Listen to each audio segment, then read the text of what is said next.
Apa khabar Malaysia? Assalamualaikum. Selamat pagi, bersua kembali kita tentunya satu-satunya program pagi ini. Program nombor 1 di Bernama TV tentunya Apa Khabar Malaysia. Kembali bersama kami bersiaran untuk edisi hari ini, hari Isnin, penghujung bulan dah kita. Betul. Sampai 30 Oktober 2023. Gaji pun dah dapat, dah shopping, hati pun dah senang. Nikmat apa yang kau dustakan? Apa pun saya harapkan jugalah semoga segala yang dirancang berjalan dengan lancar, insya-Allah. Betul. Dan kita seperti biasa hari ini kita akan bersiaran selama 1 jam dan kita juga juga dimaklumkan kita akan ada satu sidang media berkaitan dengan pengapungan harga ayam. Tapi walau bagaimanapun kita akan menunggu arahan selanjutnya. Tapi sementara menunggu, kita ada beberapa portal yang boleh kita kongsikan kepada anda apa yang berlaku di negara kita. Silakan Syed, yang pertama. Yang pertama, ini satu isu yang agak membimbangkan juga menerusi laporan yang diterima. Seramai 1,213 orang melaporkan gangguan seksual yang dihadapi mereka sepanjang berlangsungnya siri ataupun program Jeraya Wara Kasih KPWKM Advokasi Anti Gangguan Seksual yang dilancarkan pada Mei lepas. Dan daripada jumlah itu, seramai 315 orang atau 28.9% merupakan golongan lelaki, ya. Dan menerusi satu laporan, gangguan seksual direkodkan dalam inventory di bawah PSSS berkenaan antaranya termasuk gangguan seksual di tempat kerja dan juga di rumah. Dan difahamkan juga apapun kita harus akui bahawa terdapat banyak juga kes gangguan seksual yang tidak dilaporkan. Itu yang dilaporkan, ini yang tidak dilaporkan oleh kepada pihak berkuasa, dan mungkin jumlah sebenarnya adalah lebih tinggi daripada yang dilaporkan. Jadi sama-sama kita main peranan. Dan untuk pengetahuan anda, berdasarkan laporan UNICEF Malaysia pada 2021, sekurang-kurangnya 4% daripada kanak-kanak berusia 12 hingga 17 tahun di negara ini yang menggunakan internet mengalami gangguan eksploitasi dan juga penderaan seksual yang sangat jelas dalam talian. Dan kita harus sedar akan hakikat bahawa gangguan seksual boleh terjadi di mana-mana sahaja, dalam apa jua bentuk, dan kepada mana-mana individu tanpa mengira jantina, usia, kaum ataupun agama, termasuklah golongan yang tidak berdaya seperti kanak-kanak. Seperti yang saya katakan tadi, sama-samalah kita main peranan untuk cakna dan sentiasa dekat dengan khususnya orang ahli keluarga dan orang yang terdekat untuk kita menyelami dan mengetahui apa masalah yang mereka hadapi. Sekurang-kurangnya kita dapat melaporkan kepada pihak yang berwajib jika berlaku perkara sebegini. Betul, advokasi itu perlu bermula daripada kita sebelum kita sebarkan kepada komuniti dan juga masyarakat di sekeliling kita. Baik. Ini satu lagi berita berkaitan dengan internet yang mampu memberi manfaat kepada penduduk, khususnya di pedalaman Kampung Langsat di kawasan Sabah kalau tak salah saya, di mana Menteri Komunikasi dan Digital Fahmi Fadzil menyatakan bahawa peranti Starlink telah dipasang di Kampung Langsat dan ia mampu memberi manfaat kepada lebih 500 penduduk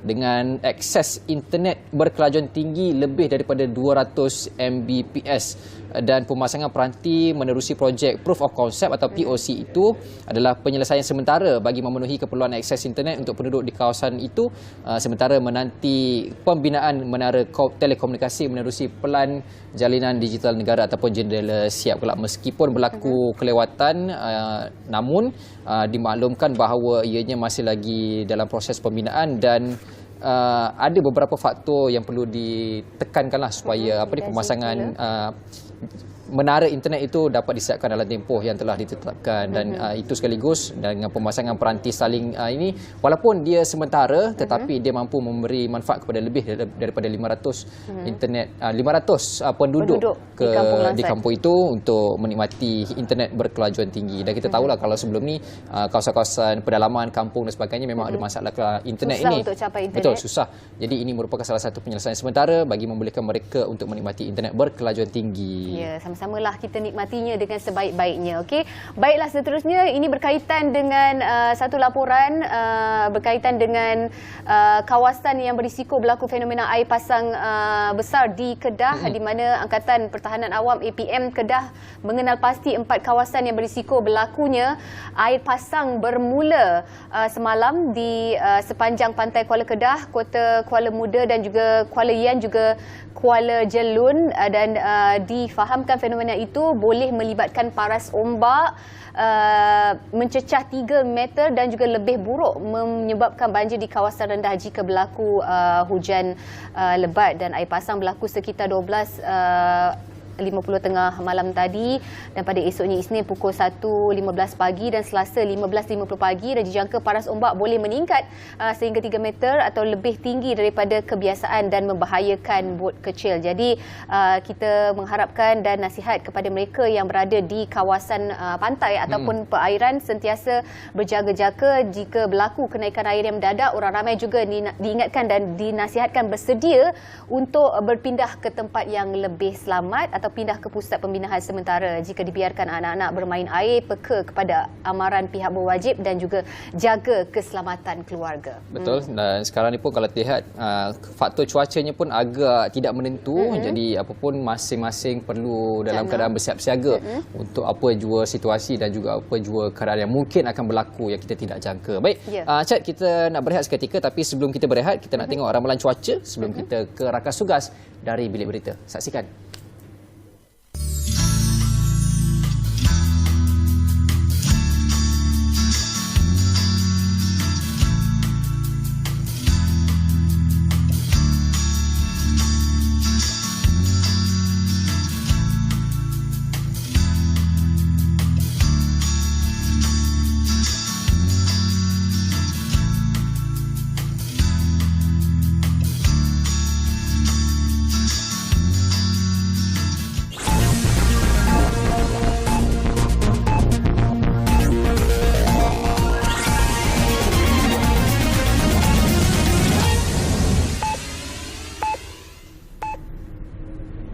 Salam hormat dan salam Malaysia Madani, bersama saya Vinsla Santiran dari Bilik Berita. Kita mulakan dengan laporan ini. Perdana Menteri Datuk Seri Anwar Ibrahim tiba di Singapura malam tadi untuk lawatan kerja 2 hari bersempena sesi permukiman pemimpin-pemimpin Malaysia Singapura ke-10. Perdana Menteri disambut Menteri Luar Republik itu, Dr. Vivian Balakrishnan, dan Pesuruhjaya Tinggi Singapura ke Malaysia, Wan Gopala Menon. Turut hadir Menteri Luar Malaysia Datuk Seri Dr. Zamri Abdul Kadir dan Pesuruhjaya Tinggi Malaysia ke Singapura, Datuk Dr. Azwar Muhammad Mustafar.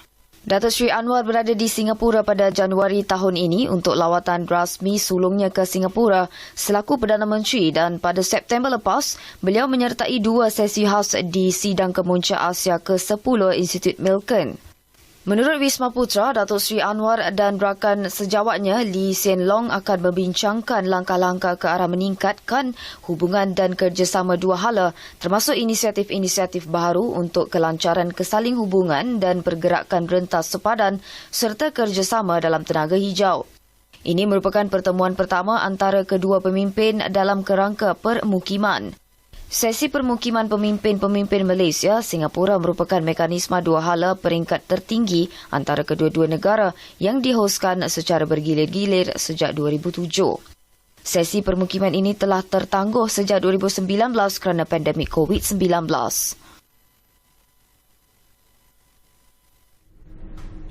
Kementerian Kewangan akan mengesyorkan kepada Kementerian Pendidikan untuk mewujudkan subjek baharu mengenai kewangan dan keusahawanan di sekolah menengah. Timbalan Menteri Kewangan Datuk Seri Ahmad Maslan berkata, cadangan itu penting dalam usaha memastikan generasi muda celik kewangan sekaligus menarik minat mereka menceburkan diri dalam bidang keusahawanan seperti perusahaan mikro, kecil dan sederhana.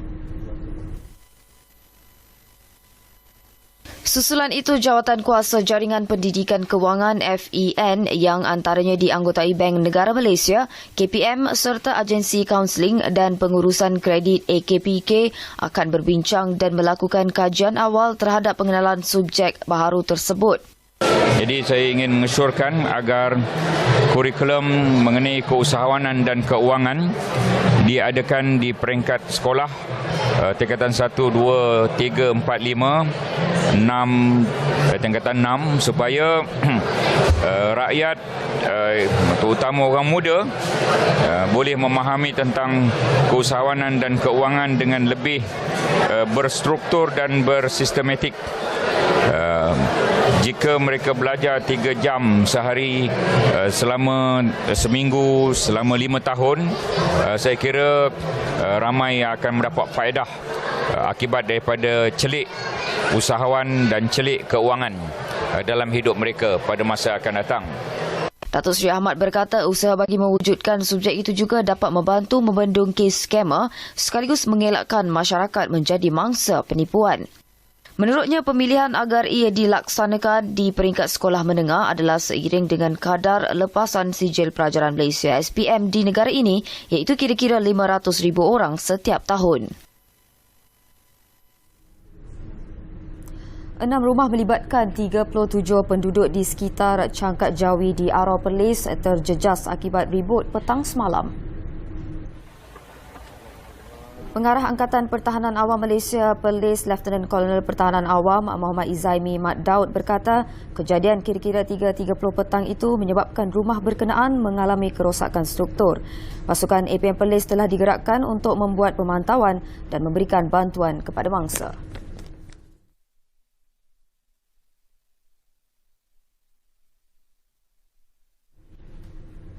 Baik, kita beri laluan kepada sidang media penamatan kawalan harga dan subsidi ayam oleh Menteri Pertanian dan Keterjaminan Makanan Datuk Seri Mohamad Sabu.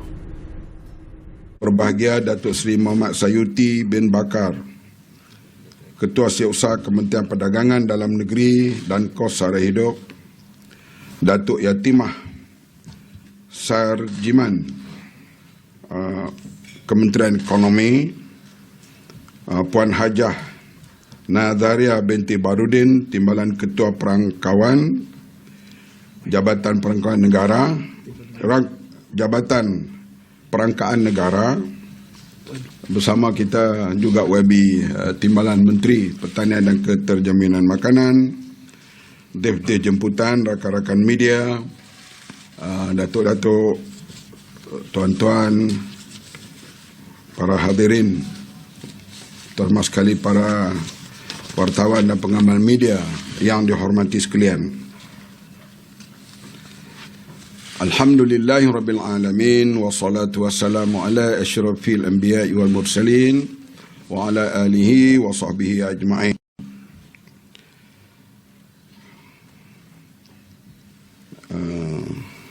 Saya terus pergi kepada pengumumannya.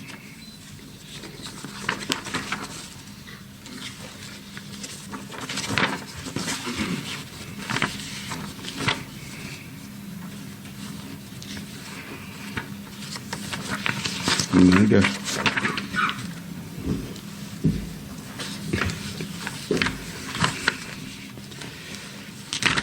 Selaras dengan pendekatan penyasaran semula subsidi secara berfasa, kerajaan telah bersetuju agar subsidi dan kawalan harga bagi ayam sahaja yang akan ditamatkan sepenuhnya bermula 1 November 2023.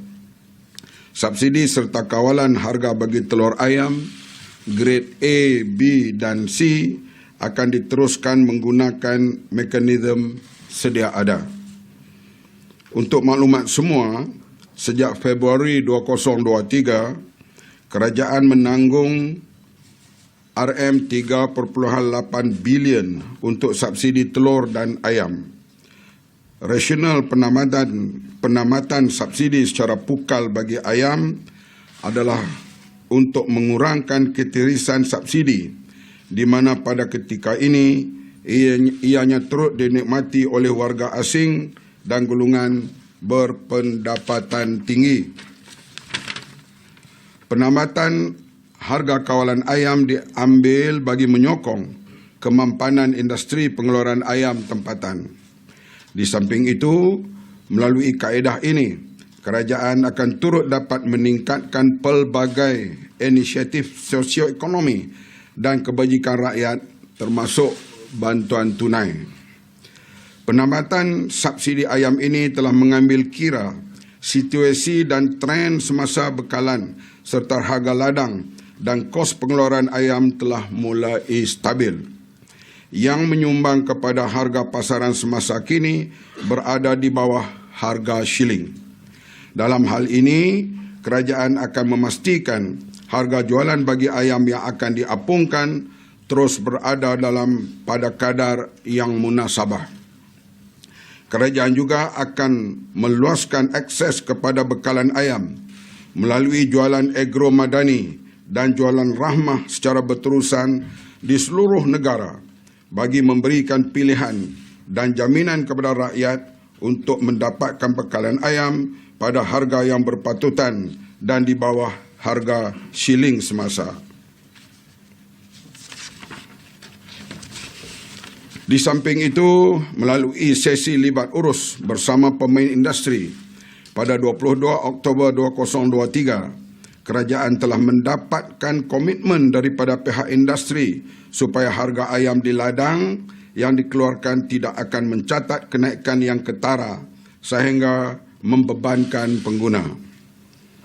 Dalam hal ini, Kementerian Perdagangan, Dalam Negeri dan Kos Sara Hidup akan melaksanakan pemantauan dan penguatkuasaan melalui Akta Kawalan Harga dan Anti Pencatutan 2011 bagi memastikan tiada aktiviti pengambilan untung secara berlebihan dan manipulasi harga oleh peniaga yang tidak bertanggungjawab di peringkat runcit.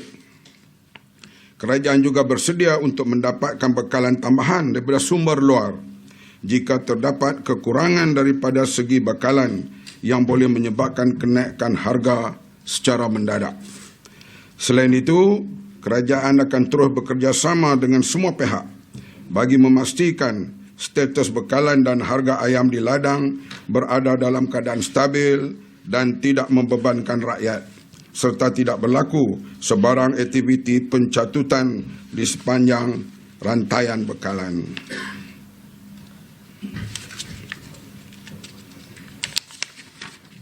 Justru, kerajaan akan terus memberi penumpuan untuk memperkasa industri penternakan ayam melalui bantuan insentif daripada segi pembiayaan dana pusingan kepada penternak bersaiz kecil dan sederhana dan skim mikrokredit sebagai bantuan modal pusingan kepada penternak komuniti serta program transformasi reban ayam terbuka kepada reban ayam tertutup. Langkah ini akan memberi peningkatan daripada segi akses bekalan secara terus daripada penternak komuniti kepada pemborong-pemborong di pasaran. Sekian, terima kasih. Semua dah faham? Tak ada soalan.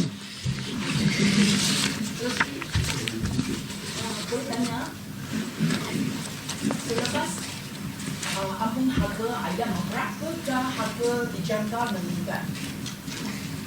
Kita yakin ianya kita tak boleh dapat agak berapa, tapi ianya dalam keadaan kawal, insya-Allah di bawah harga shilling, insya-Allah. Ada kira berapa ratus akan dinaikkan, dijangka akan dinaikkan?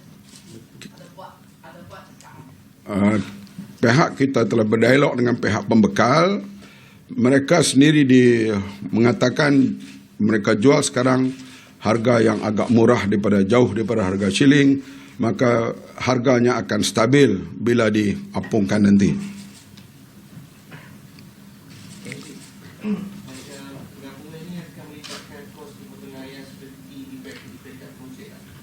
Ya.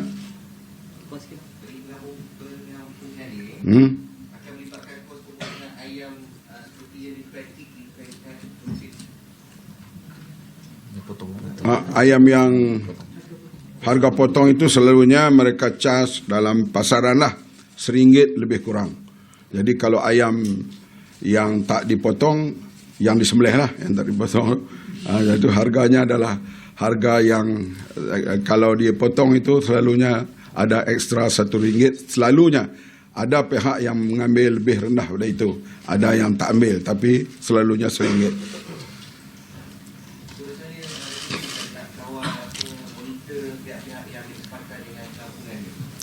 Saya minta pihak KPDN memberi penjelasan tentang kawalan. Dari segi penguatkuasaan, kita akan menguatkuasakan di bawah Akta Kawalan Harga dan juga aktiviti patutan. Dan sekiranya ada pelakuan-pelakuan yang melanggar di bawah akta tersebut, kita akan ambil tindakan lah. Dan sekiranya perlu juga, kerajaan boleh melaksanakan langkah-langkah intervensi yang diperuntukkan di bawah akta tersebut bagi memastikan harga ayam ini tidaklah dijual pada harga yang akan membebankan rakyat.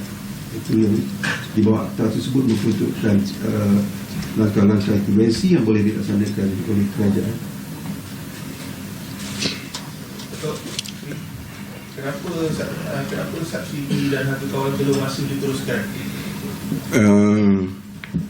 Kalau ditarik subsidi itu, harga telur dijangkalah akan naik lebih kurang 10 sen. Maka dia akan berlaku bila dia membeli telur, selalunya dia tak beli sebiji, selalunya sepapan, dan akan lebih kurang RM3 buat masa ini. Tapi pihak penternak dan sebagainya menjamin bahawa mereka juga akan berusaha untuk mencukupkan telur pada masa yang akan datang. Kita melihat pada keadaan, dan kerajaan akan membuat pengumuman dari masa ke semasa. Apakah intervensi yang disediakan oleh KPKM untuk pengapungan harga ayam? Kalau berlaku, saya kata tidak berlaku kenaikan harga yang mendadak, tapi kita membuat intervensi yang begitu banyak. Di antaranya, kalau di bawah kementerian kami, FAMA, LKM, Satuan Peladang, dan KPDNK paling banyak, iaitu Jualan Rahmah, yang ada lebih daripada 3,000 tempat. Dan mereka sekarang di seluruh negeri, daripada kementerian, minta sambung sikit, kementerian KPDNK ini yang jualan rahmah, mereka begitu banyak sekali. Sebagai langkah intervensi kepada pengapungan harga ayam ini, di peringkat KPDN kita telah merancang untuk melaksanakan lebih 3,600 pusingan ataupun jualan melibatkan ke seluruh negara. Ini untuk bulan November dan juga Disember, dan kebiasaan pada Jualan Rahmah ini semua orang sedia maklum bahawa kita akan menjual harga-harga barang yang keperluan utama rakyat ini pada kadar lebih rendah 10 hingga 30% daripada harga pasaran. Ini akan sedikit banyak membantu untuk meringankan beban kepada pengguna atau rakyat di luar sana. Okey.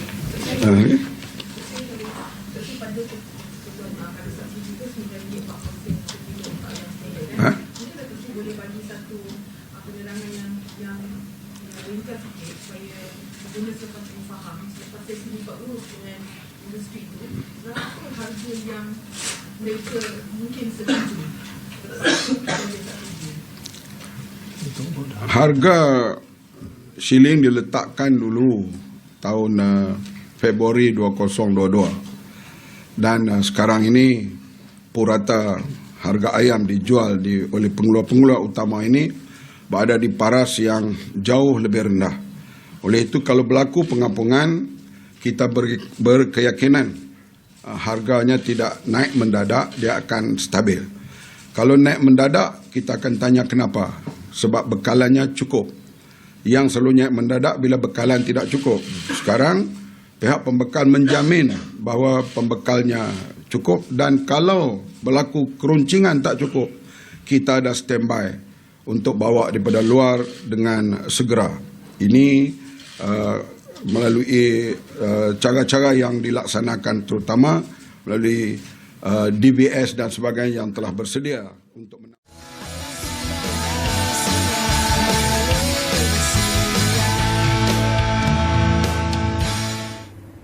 Baik, bertemu kembali dalam Apa Khabar Malaysia. Seperti tadi kita dah dengar secara langsung sidang media berkaitan dengan penambatan kawalan harga dan subsidi ayam oleh Yang Berhormat Menteri Pertanian dan Keterjaminan Makanan, iaitu Datuk Seri Mohamed bin Sabu. Antara intipati yang boleh kita kupas secara sedikit adalah berkaitan dengan subsidi ayam, di mana ia akan ditamatkan pada 1 November 2023. Hari Rabu nanti, kurang daripada 2 hari sahaja lagi. Manakala bagi subsidi telur grade A, B dan C akan diteruskan. Kebimbangan utama kita apabila mendengar pengumuman subsidi ayam akan ditamatkan adalah selain daripada harga yang mungkin dikatakan tadi akan berlaku peningkatan, namun tidak membebankan, tapi yang membimbangkan adalah situasi panic buying yang akan dilakukan kurang daripada 2 hari ini. Mungkin kerisauannya adalah kenaikan harga dan sebagainya, tapi itu kita tak bincangkan. Cuma kita nak ingatkan kepada rakyat Malaysia di luar sana bahawa untuk mengelakkan panic buying ini, kerana kita tahu sekiranya berlaku situasi ini, stok ayam habis di pasaran, maka harganya itu akan lebih tinggi daripada harga shilling yang telah ditetapkan. Jadi sama-sama kita ambil cakna lah dengan apa yang berlaku pada ketika ini. Apapun sedikit memberi kelegaan lah kepada rakyat. Sebenarnya harga jaminan daripada kerajaan tidak membebankan dan tak ada lagi aktiviti percaturan berlaku, dan apapun sama-samalah kita hadapi dengan tenang, dan pastinya kerajaan kita akan memberi yang terbaik kepada rakyat dan difahamkan juga ini satu jaminan tiada kenaikan harga yang mendadak. Betul. Baik, kita terus saja bersama agenda kita pada hari ini, nak bercakap tentang sistem gas pintar. Pada hari ini tentunya kita bersama dengan tetamu kita di studio. Di sebelah di sebelah kanan saya kita ada pengarah urusan kreatif konsep resources Sdn Bhd, iaitu Encik Muhammad Ilya Syafiq Ibrahim. Apa khabar Encik Syafiq? Alhamdulillah. Sihat? Baik, sihat alhamdulillah. Baik, di sebelah hujungnya pula kita ada pengarah bisnes kreatif konsep resources Sdn Bhd, iaitu Encik Mahmud Salim. Apa khabar Encik Mahmud? Baik. Selamat datang.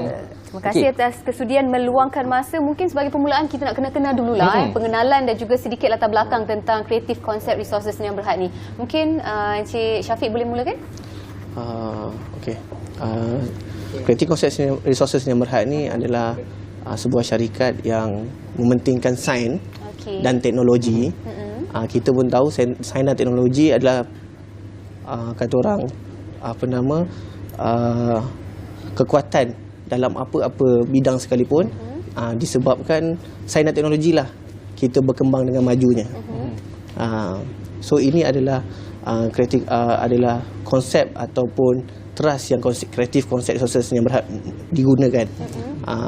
So untuk mencapai sains dan teknologi ini, kita mengembangkan daripada segi gas sistem kita. Apa itu gas sistem kita? Kita adalah permulaan untuk satu-satu bidang research and development untuk mengembangkan dia punya research tu. So kita adalah permulaan dia. So kalau katakan kita ni tidak memberi satu starting ataupun permulaan yang baik, so result dia pun tidak akan dapat yang baik. So ini adalah serba sedikit daripada saya untuk kreatif konsep resources Sdn Bhd. Kenapa kita teruskan kerja-kerja research and development ni adalah untuk membangunkan serta mengembangkan lagi bidang sains dan teknologi. Okey, Cik Syafiq, berkaitan dengan topik kita pada hari ini, sistem gas pintar. Sebelum kita melihat ataupun kita berbincang mengenai sistem gas pintar itu sendiri, kita nak faham gas pintar itu apa? Sebab selalu kita dengar telefon pintar, Internet of Things dan sebagainya, tetapi ini pertama kali bagi saya lah mendengar istilah gas pintar. So apa sebenarnya yang dimaksudkan dengan gas pintar? Okey, gas pintar ni sebenarnya dekat Malaysia adalah yang terbaru juga. Okey, kalau sebelum ni kita ada bangunkan di sebuah negara seperti Oman, Dubai dan juga Qatar. So gas pintar ni sebenarnya dalam Suruhanjaya Tenaga telah menetapkan panduan dan piawaian. Kita ada 2 jenis gas, iaitu flammable gas dan non-flammable gas. So sekarang ni kebanyakan tempat-tempat research ataupun lab, diorang letakkan silinder gas tu ke dalam lab tu sendiri. Jadi untuk kita membezakan mana satu non-flammable dan mana satu flammable, kita letakkan ataupun kita ada sign dia sendiri. Ini adalah tempat dia. Macam kita tahu tempat kerja kita ada risk assessment. melibatkan pair, people, environment, asset and reputation. So jika kita tak buat benda ni, dia akan menjejaskan daripada segi kesihatan manusia, alam sekitar, aset dan juga reputasi sesebuah syarikat untuk terus mengukuhkan orang punya perniagaan disebabkan perspektif ni tak diambil kira. So inilah fungsi-fungsi yang kita terapkan untuk memastikan bila kita berjalan, kita kena ingat yang kita bermain dengan chemical. So chemical ni dia ada side effect yang kata orang antara buruk atau dan yang baik.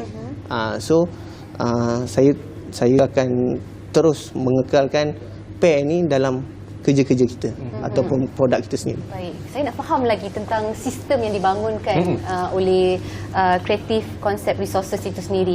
Mungkin boleh jelaskan dengan lebih detail lagi ataupun dengan lebih lanjut lagi berkaitan sistem yang dikeluarkan ataupun diwujudkan oleh syarikat Tuan Mahmud. Untuk sistem gas pintar ni, kita didatangkan dengan dua sistem, iaitu sistem keselamatan dan sistem pengawasan. So kita akan dapat dua sistem dalam satu package.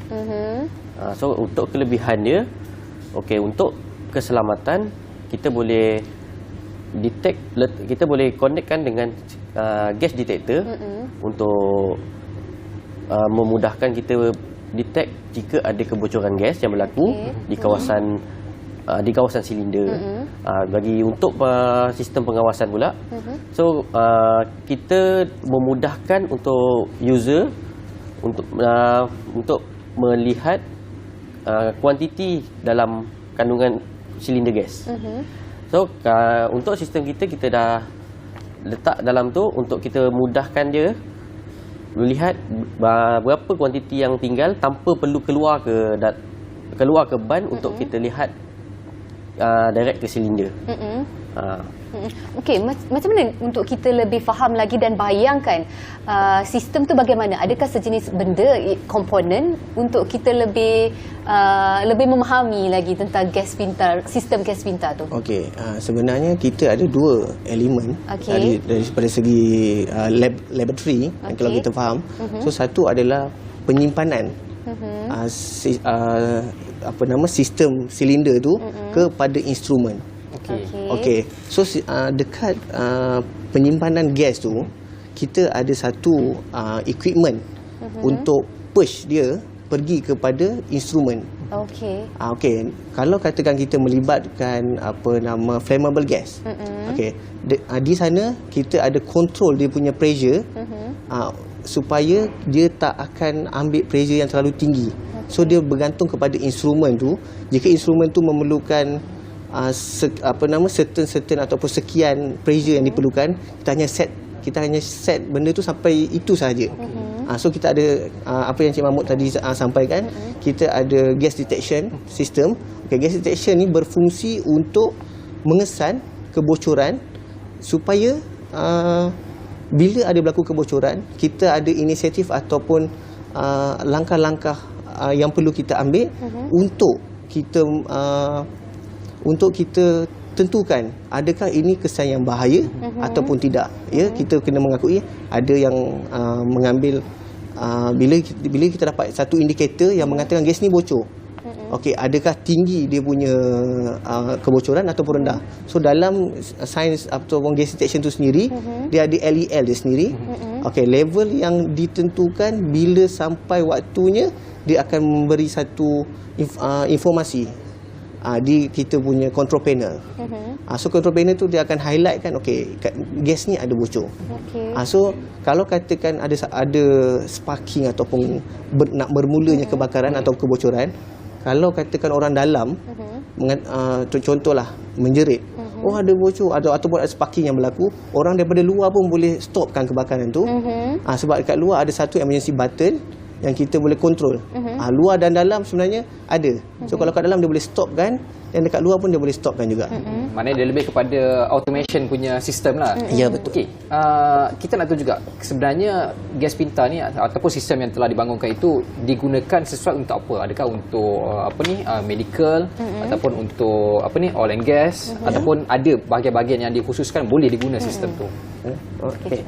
Untuk sistem gas pintar ni kita fokuskan untuk pemasangan kepada oil and gas, food packaging, lab eksperimen dan kepada perubatan dan pertanian. So kalau untuk food packaging ni untuk memudahkan untuk kita buat packaging, so kat dalam ni kita boleh set by regulator yang kita sediakan untuk dia mudah nak berapa banyak kandungan air yang perlu untuk dalam packaging tu. Kalau untuk medical oil and gas pula, untuk medical dia akan lebih kepada sistem yang ada untuk instrumen, untuk dia punya equipment, apa semualah. Kalau kalau macam medical, kalau kita tahu medical menggunakan banyak oksigen ataupun supply daripada luar hingga ke dalam bilik tu sendiri. So benda-benda ni kalau kita perasan ada juga hospital yang meletakkan silinder di dalam. Betul. Betul. Okay. Ini pun kalau katakan gas tu tidak membahaya, tidak apa. Tapi kalau katakan gas tu boleh mendatangkan kemudaratan, ini adalah sistem yang kata orang kita akan beri consultation di mana kita akan menentukan gas-gas ni bila kita menentukan gas-gas ni adalah mengikut piawaian daripada Suruhanjaya Tenaga itu sendiri. Adakah sistem gas pintar ni dia ada jenis-jenis dia dan juga spesifikasi dia untuk perkara-perkara tertentu seperti macam oil and gas atau medical lain? Bagaimana, Cik Syafiq? Gas pintar ni kalau kita faham, ini adalah sebuah sistem automation. Gas tu adalah yang memang ada dalam sains kita lah. Sebab kita menggunakan banyak jenis-jenis gas kan. Jadi gas pintar ni adalah kita punya sistem untuk menjaga, macam saya cakap tadi, kita menjaga kita punya people, environment, asset dengan reputation. So kita pun mementingkan benda ni disebabkan sistem kita ni lah banyak orang akan mudah. Ya, pada awalnya mungkin susah sebab kita perlu keluar untuk kita set balik, kan kat dalam kena set. So tapi bila kita menjadikan dia satu SOP, insya-Allah pada saya dan di negara-negara luar pun telah menggunakan sistem ni. So saya rasa benda ni akan lebih diberi perhatian untuk kita menjaga sesama kita bila kita bekerja di sesuatu tempat ataupun tempat yang kata orang ada risk di situ. Kalau kita tengok daripada sudut marketnya, gas itu dia pelbagai guna di pelbagai sektor juga. Tapi kalau saya ada yang laporan yang saya baca di mana smart gas antara kawasan yang orang kata leading smart gas solution market ni antaranya di rantau Asia, salah satunya adalah Malaysia. Jadi kalau kita lihat marketnya itu di Malaysia itu sendiri, berapa besar market yang boleh kita pelopori untuk smart gas solution ni? Okey, kalau kita dah nampak market dalam Malaysia ni telah besar. Okey, kita dah memang ada funding yang kuat sebenarnya. Okey, tapi kita kena ingat yang katakan sesebuah projek ataupun sesebuah uji kaji, kita kena mengakui yang setiap hari dunia akan berubah mengikut kepada user tu ataupun kesan-kesan user tu, yang kesan-kesan yang user telah dapat. So daripada segi benda-benda leading gas system ni memang besar, tapi yang kecil-kecil yang kita tak nampak adalah kesan. So bila katakan kita terpalit dengan isu kesihatan, kan, dengan environment, asset dan reputation, kita kena tahu yang data-data ni akan datang daripada company yang kecil-kecil ataupun medium punya entrepreneur, dan yang ini data-data yang mungkin akan membantu Suruhanjaya Tenaga ataupun badan-badan kesihatan untuk menentukan di mana standard kita selepas itu. Okey, saya cukup tertarik dengan apa yang Encik Mahmud kata tadi, kata sistem gas pintar ni boleh digunakan untuk F&B juga. Kalau untuk PMKS, boleh ke mereka pakai sistem automation untuk F&B ni?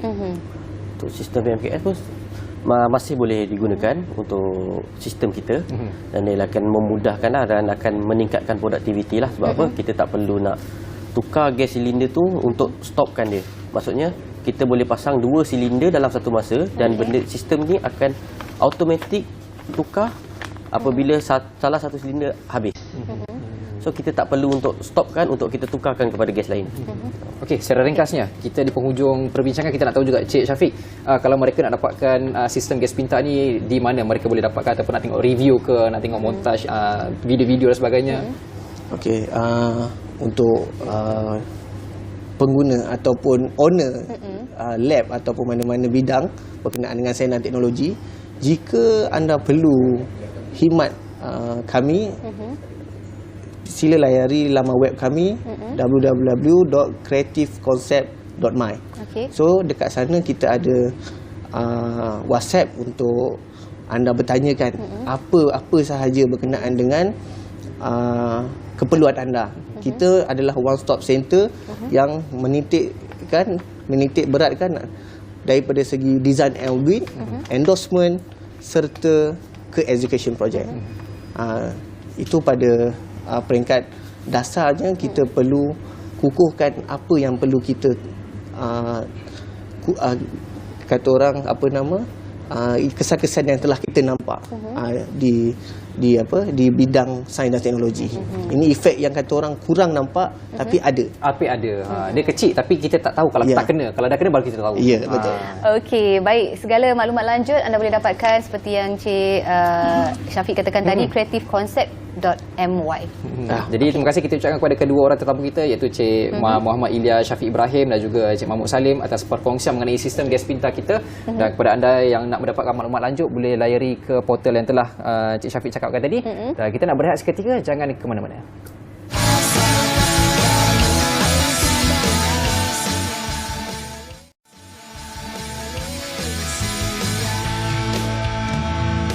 Ya, bersua kembali di Apa Khabar Malaysia.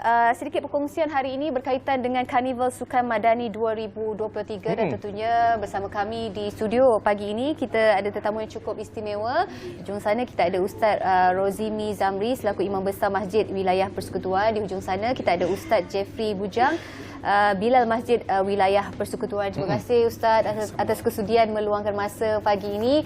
Mungkin sebagai permulaan dan mukadimahnya, Ustaz nak mulakan dulu tentang penganjuran kali ini bagaimana. Yalah, mungkin julung-julung kali diadakan ataupun ini adalah acara tahunan, bagaimana? Terima kasih. Assalamualaikum warahmatullahi wabarakatuh. Pertamanya, Karnival Sukan Madani ini kita dikira sebagai julung-julung kali diadakan. Spesifiknya kita tumpukan ini adalah bagi sebenarnya untuk kawasan Karyah Masjid Wilayah untuk kita cuba adakan, yang mana kita melihat kepada aspirasi kerajaan perpaduan sekarang ini dan penerapan nilai-nilai plan transformasi Al-Falah ini, kita mengambil kesempatan untuk melaksanakan satu program bagi melestarikan rumah-rumah ibadat ini dalam bentuk sukan. Fahaman itu dah ditetapkan, tetapi dalam bentuk sukan saya percaya kita boleh bersatu dan melalui sukan kita boleh berpadu. Kerana itulah kita mencetuskan idea ini untuk melaksanakan program ini. Kenapa memilih karnival sukan? Kenapa tak memilih karnival gotong royong ke rewang dan sebagainya? Kenapa sukan menjadi pilihan utama? Sebab saya percaya selalunya sukan itu berjaya menyatupadukan masyarakat. Kita tengok bagaimana keadaan kita sebelum ni. Kalau bola sepak itu tak kira bangsa, dia boleh bersama. Dalam apa jua bentuk, bila bawa bendera Malaysia itu, dia sukan itu dia boleh menyatukan. Gotong royong betul boleh, tetapi bagi saya sukan itu dia ada dia punya sentimen ataupun spirit yang agak lebih mengikat bonding antara satu manusia dengan satu manusia. Silaturahim. Ya. Baik. Okey, mungkin kita nak tanya dengan Ustaz Jeffrey ni, antara acara ataupun aktiviti maupun program yang telah pun disusun atur sepada dengan Karnival Sukan Madani ini. Okey, bismillahirrahmanirrahim. Assalamualaikum warahmatullahi taala wabarakatuh. Untuk Karnival Sukan Madani ini kita mempunyai beberapa acara seperti bowling, pingpong, carom, street soccer, bola jaring. Ada lebih kurang 5 sukan lah yang kita pertandingkan. Cuma macam bowling, carom, Pimpong, bola jaring ni kita ada jemputan lah, bola tampar tu lagi. Yang macam insya-Allah fun run tu pada 5 hari bulan. Kita terbuka kepada semua lah. Yang acara yang tadi, yang sukan yang melibatkan permainan tadi tu, kita ada jemputan. Maknanya kita dah jemput dah rumah-rumah ibadat yang berkaitan lah di kawasan Kat Riah Sentul tu. Saya juga tertarik dengan satu tema yang diguna pakai, iaitu sukan antara rumah ibadat. Ini ideanya datang daripada mana? Mungkin boleh kongsikan. Idea ini setelah nak katakan, mungkin nak kata semua orang mungkin ada idea. Cetusan ini dah hampir setahun lebih, dekat 2 tahun lah. Sebenarnya dalam program ini kita Masjid Wilayah dalam merangka ini daripada tahun lepas lagi, tapi tidak berkesempatan untuk melaksanakannya. Kita khawatir juga ada sentimen-sentimen yang tidak baik lah kan. Alhamdulillah apabila kita retreat semula, kita bincang balik, kita brainstorm, nak tak nak kita kena mulakan. Kita kena sparkkan satu perubahan supaya masyarakat ni boleh menerima bahawa kita tidak ada sempadan dari sudut perpaduan itu, terutamanya dari segi sukan lah. Jangan kita ada gap antara satu sama dengan lain lah. Sekarang ni penyataan datang dah dapat daripada berapa rumah ibadat di sekitar wilayah Persekutuan? Di sekitar wilayah Persekutuan ini kita sebenarnya tumpuan kita adalah Parlimen Segambut sebenarnya kan, di bawah karya Masjid Wilayah ini. Tetapi oleh kerana dia agak terbatas, maka kita perluaskan lagi dengan mendapat bantuan daripada Jabatan Perpaduan Japanin ni, Jabatan Perpaduan dan Integrasi Nasional ini, serta PDRM dan juga Kesatuan Olahraga. Maka kita approach pertama sekali Kristian, yang kedua daripada Buddhis. Rupanya Buddhis ni dia kata minta join, dia akan combine dengan Taoism. Kemudian kita ada Hindu, kan, dan juga Gurdwara daripada Sikh. Tetapi setakat ini yang telah respon pada kita hanya 4 sajalah, Taoism, Hindu, Kristian dan Buddha saja. Maknanya agama-agama lain pun boleh join jugalah. Okey. Silakan Syed. Mungkin boleh Ustaz Jeffrey kongsikan lokasi sebenar-benarnya di mana di Masjid Wilayah Persekutuan tu, dari bila sampai bila, dari pukul berapa sampai pukul berapa? Okey, untuk acara yang diadakan ni macam bowling, insya-Allah kita akan adakan di Brand Mall Kepong. Dari situ ada pusat bowling. Dan untuk acara sukan bola jaring, bola tampar, pimpong dan carom tu, kita adakan dalam kompound Masjid Wilayah sendiri. Sebab di Masjid Wilayah pun kita ada gelanggang-gelanggang tu. Masjid Wilayah ni luas. Luas kan? Jadi maknanya dia punya compound tu kita boleh sediakan gelanggang bola tampar, bola jaring, carom mungkin kita akan buat di dalam dewan serbaguna kita, pimpong kita ada foyer yang boleh kita buat kan. Jadi maknanya kita Street buat soccer pun di situ juga. Street soccer kita ada di kawasan parking Masjid Wilayah. Okey, kalau kita tengok daripada poster Farhan ni, dimaklumkan bahawa akan ada slot cabutan bertuah. Mungkin boleh kongsikan apa hadiah-hadiah cabutan bertuahnya? iPhone 15 mungkin? iPhone 15 kita tunggu sponsor daripada Bernama lah. Okey, kita ada barangan elektrik dan juga barang-barangan yang lain lah. InsyaAllah kita akan cuba tambah baik dari semasa ke semasa. Maknanya fun run ini fokusnya memang sebenarnya sukan ini kita lebih sukan carnival ni sebenarnya fokus kita kepada fun run. Tetapi kalau nak ajak orang berlari saja macam bosan lah. So kita adakan jugalah sempena dengan itu kita buat bola dan bola tampar dan sebagainya. So fun run ini pada hari Ahad 5 bulan seawal jam 7.30 pagi. Kita akan berlepas daripada pos A Masjid Wilayah melalui Jalan Sultan Mizan Zainal Abidin 1, turun ke Jalan Duta Mas 1, lalu Seri Hasan Mas, lalu depan gate Istana Negara tu, pintu ketiga tu, dan patah balik Rumah 3 dan terus ke Masjid Wilayah semula dalam anggaran 7 km. So setakat ini alhamdulillah penyertaan hampir 300 orang. Kita terhad 500 orang, tapi kita jemputlah lagi siapa-siapa yang berminat untuk menyertainya. Boleh layari di laman Facebook Masjid Wilayah. Kita ada link di situ. Bayaran sangat murah lah. Bayarannya RM45 saja. Ingat bayaran saya kelas hati tadi. Boleh juga kan. Mungkin pendaftarannya bagaimana? Bila boleh bermula? Registration bagaimana? Secara online ataupun terus datang ke Masjid Wilayah semasa hari acara nanti diadakan ke bagaimana? Untuk fun run tu kita dah mula buka pendaftaran. Buka je Facebook Masjid Wilayah. Dalam tu ada QR code. Scan QR code tu dan buat bayaran dalam tu apa semua. Lepas tu boleh ambil riskitnya pada hari Jumaat ataupun pada hari Sabtu lah. Riskit dia. Okey. Acara kemuncak pada 5 November tu nanti, selain daripada acara larian utama itu fun run, adakah akan disampaikan juga hadiah-hadiah kepada pemenang untuk setiap acara pada hari kemuncaknya? Ya, konsepnya kita pertandingan ini oleh kerana kita konsepnya adalah sukan rakyat lah, sukan madani ini, kita tidak ada official sangat penyampaian hadiah. Maknanya habis game tu kita terus bagi hadiah. So kita tak nak lah nanti kita faham bahawa weekend ni kadang-kadang orang ada komitmen lain. So kita kalau boleh biasanya sukan habis tu habis lah, kan, esok tak datang lagi. Tapi kita buat juga hari Ahad itu sukannya fun run, ada hadiah sukan fun run. Untuk sukan street soccer bola tampar pun di situ saja. So kita memahami juga komitmen orang di hujung minggu ini, kadang-kadang sukan untuk datang 2-3 kali. Kalau Izu sendiri nak datang 2-3 kali pun Balik tidur. Tidur saja, bukan makan. Betul. Okey, di akhir perbincangan kita mungkin daripada Ustaz Rozmi sendiri, harapanlah untuk Karnival Sukan Madani 2023. Okey, maknanya harapan saya pastinya nakkan sambutan, dan yang paling penting sebenarnya objektif pada penganjuran ini adalah perpaduan. Perpaduan dan keharmonian masyarakat, kerana inilah fokus keempat dalam pelan transformasi Afalah, melestarikan perbandingan agama ini. Kita dapat duduk bersatu padu di bawah Malaysia ini supaya harmoni, harmoni dari sudut kesepakatan dan perpaduan dari segi sukan, kemakmuran dan sebagainya, kita dapat hidup berkongsi bersama. Itu fokus. Dan saya tak lupa juga di akhir ini mengucapkan terima kasih kepada semua pihak yang telah membantu, terutamanya kita punya juri, hakim apa semua daripada PDRM. Alhamdulillah. Polis jadi juri ya? Ya, boleh menjadi juri. So tak ada siapa nak boleh bantah keputusan muktamad. PDRM, yang kedua Jabatan Panduan Integrasi Nasional, Dewan Medari Kuala Lumpur, alhamdulillah membantu kami, dan juga Kesatuan Olahraga Malaysia Dewan Cawangan Kuala Lumpur banyak membantu. Okey, Ustaz Jeffrey, sikit je harapan. Ringkas. Harapan saya supaya sukan ni kita belajar hormat menghormati antara satu sama lain.